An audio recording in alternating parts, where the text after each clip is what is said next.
Hi, this is Lee, and today I want to talk about grip, and especially how to get a nose-down grip. This is most useful for newer players or intermediate players who have issues with nose-up flights. And you'll know if you're getting a nose-up flight if your disc consistently climbs upwards and stalls out into a fade. That's an indication of a fairly bad nose-up flight. And a moderate nose-up flight will typically mean that most of your discs fly almost the same distance and have almost the same flight path. So this grip isn't the one and only grip you need to use forever, but this is just a reference point that should get you to a nose-down release, and you can use it either for a basis of modifying for your own grip or a comparison to other grips that you like, just to see which one works better. So to start, what I want you to do is have your right hand, or your throwing hand rather, outwards, palm up with your fingers spread. You're going to put the disc along your middle finger and then simply grip around the disc. You're not going to change the orientation of your fingers. Your fingers are going to be angled, and it might feel kind of unnatural. But the key is that your elbow and your forearm are your swing arm plane, or their swing plane. You want the disc to be tilted downwards relative to that plane. That means that the disc can come out of your grip, nose down, and flying forwards, rather than nose up, where it's going to climb and stall out. Keep in mind, the most effective thing is to have your wrist and forearm flat. This is where it'll probably feel the most loose and easy to just have your wrist naturally bend and open. If your wrist is cocked upwards or too far down, it's going to feel like you have a lot of tension.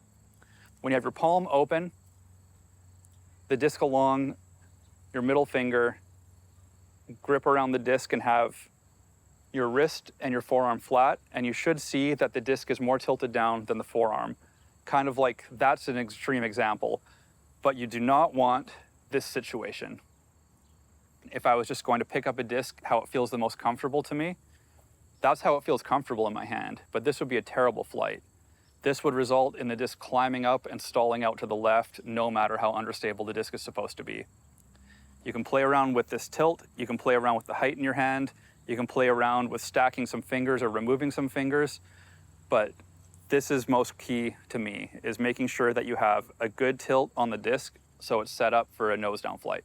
So I think it's a good idea to get this grip, try a few shots, see if you're experiencing a nose-down flight, and then you can modify from there. For example, I have my middle finger hang up on the rim quite often, so I actually have my middle finger off the bottom of the disc.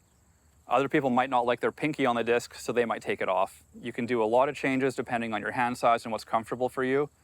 You can play around with the height in your palm, but the most important thing for a nose down that I've found to fix this issue is this tilt.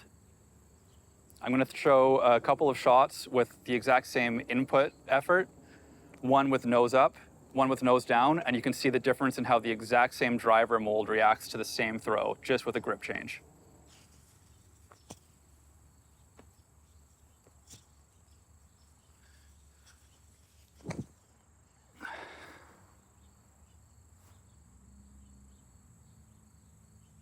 So that was bad? That was bad.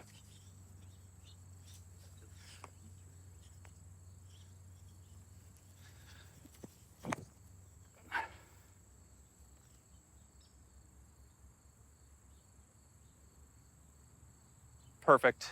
All right, so you can see with those throws where I put about the same 325 to 350 on the disc, just because that's the sweet spot where a driver will fade if you throw it wrong, but it'll start to turn if you throw it nose down incorrectly.